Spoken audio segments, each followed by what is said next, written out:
Gilbert's topic was to discuss the treatment of N2 disease for non-small cell lung cancer, and his plea was for surgery. And you'll see what he was trying to convey, and I'll try and convey it with the same fervor as he would. He does not have any conflict of interest, nor do I, and these are Russian rubles as another. You'll see there's a theme. There's a theme to Gilbert's talks. He is a clear and unabashed Russophile.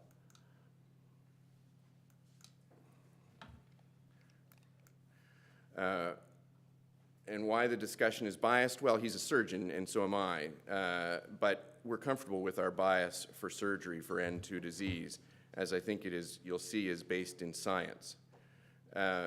Clearly, N2 disease is an inhomogeneous pool of patients. There's those with minimal N2 disease, sometimes found after an extensive search, but was occult previously.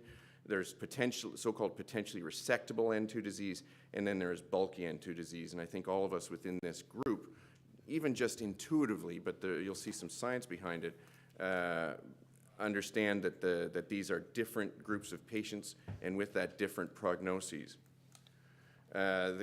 This is his attempt at a bit of humor. There's the quality of trials leaves much to be discussed and expected, but as he's put here, a clinical trial is probably the best way to confirm that a treatment works, but probably the least able to state who might benefit from it, and there's a lot of truth in that. Again, the variable quality of surgery. This is something that's always fascinated me, is with radiation therapy trials or with chemotherapy trials, you can quantify exactly the dose of cisplatin that someone has received, the dose of radiation that they've received. We quantify that in centigrade. We quantify that in milligrams of medication. But the dose of surgery is often very hard to quantify. And for that reason, I think that in our studies that involve surgery, especially oncologic surgery, it's a difficult thing, and why we have some degree of variation. Again, I speak for Gilbert here that these are two papers which he feels have misled the world. According to them, to operate on persistent N2 disease is criminal, or to operate on N2 alone is criminal. And he has a revised interpretation, in which I support, is that if you look deeper into the first study, what it shows really is that chemotherapy works. If it works, we operate. If it doesn't work, we continue to give chemotherapy, which is a question there too. With the Van Meerbeek study, chemotherapy, the conclusions he's come to are that chemotherapy is unable to transform inoperable into resectable cancer. Incomplete resection is useless. Lobectomy might improve prognosis, and whatever the local treatment, patients tend to die from distant metastatic progression. And I think these are all important truths, and frankly, almost able to end the talk there, but let's give you some more look through the window on this. So surgery after induction therapy does increase survival in certain patients. Downstage N2 is considered resectable. The Albain trial, again, most are familiar with this. There was basically increased global survival after lobectomy, and survival without recurrence increased after surgery, with a median survival of about 23 months.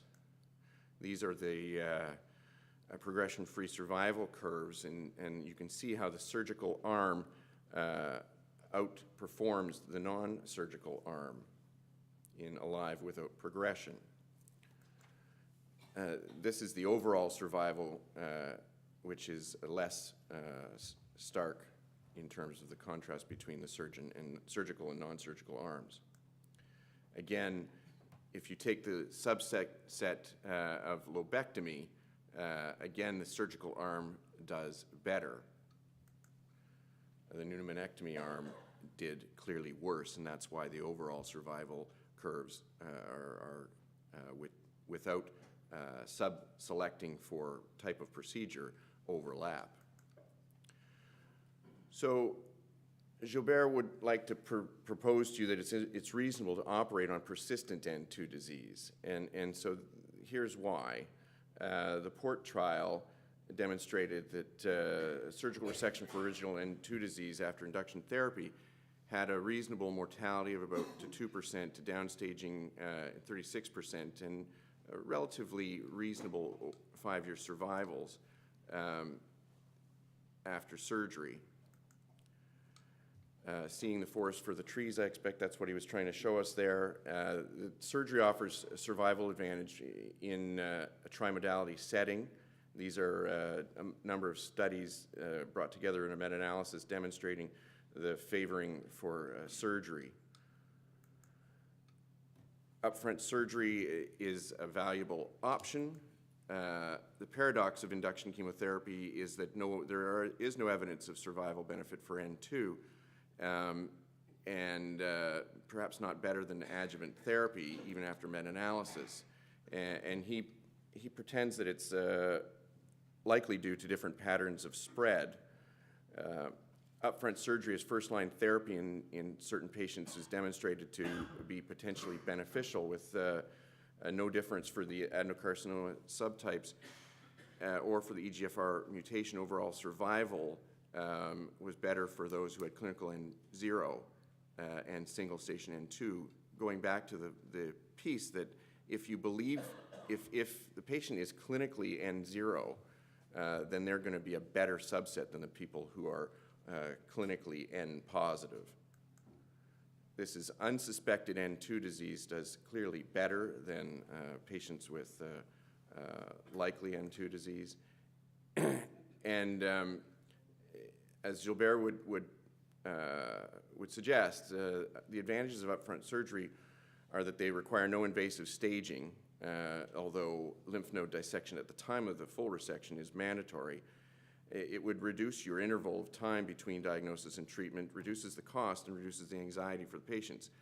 However, you have to go in with a number of assumptions. One is that of complete resectability, and that the patient's overall risk is acceptable, and that you have the support of your medical oncologists following up. General Zukov outside of Red Square. Again, the theme continues.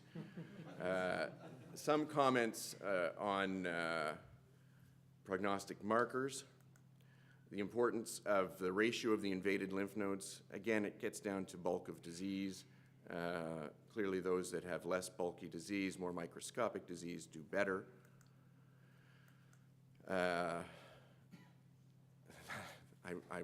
I suppose that's the optimal housing in Russia. I don't know.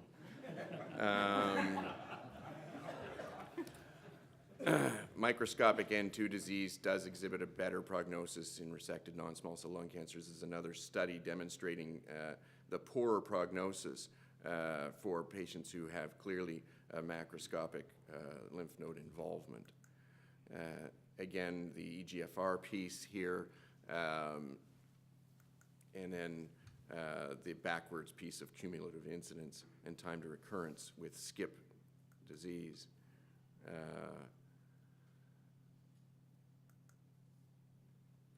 This is Gilbert operating with Dr. Pornov in Krasnodar, Russia, where he often goes to operate down near Sochi. Dr. Pornov is an excellent thoracic surgeon, very well known within Russia and the Eastern Bloc, as well as worldwide, for his advances in tracheal surgery. He is of the level of surgically of Dardavel and Grillo and Pearson in terms of those airway pieces, and it's just because of the relative isolation of the Soviet Union when he was doing his work that he's not better known. But I've watched Dr. Pornov work, and he's excellent.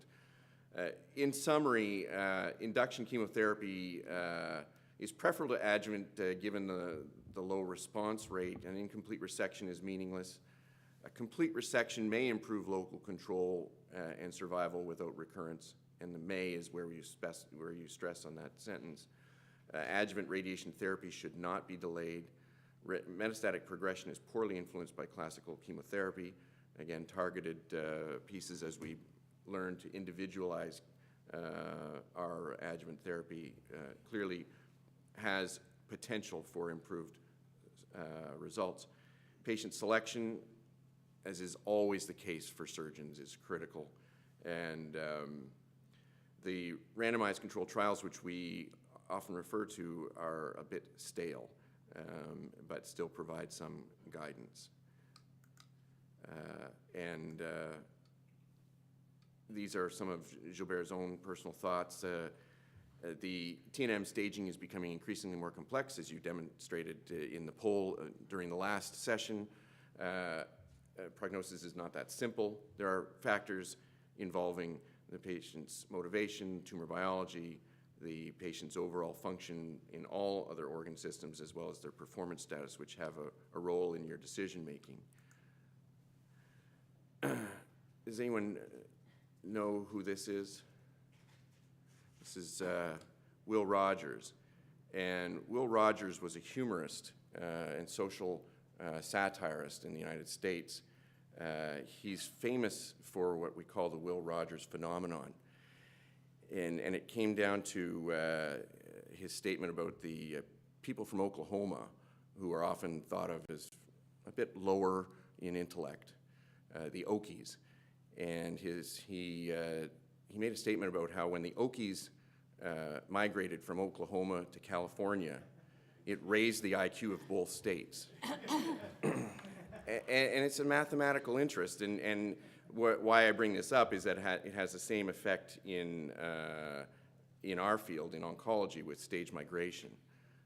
It can be true that if you take people who are not seemingly diseased and move them out of that unknown disease group of so-called healthy people, you make that healthy group healthier, and you put them into the true group where they're supposed to be, but they're a little healthier because you didn't know that they had that N1 or N2 disease.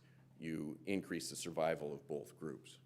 It's the Will Rogers effect. Staging has changed more than prognosis during the past 30 years, which is another indictment on us, but truth.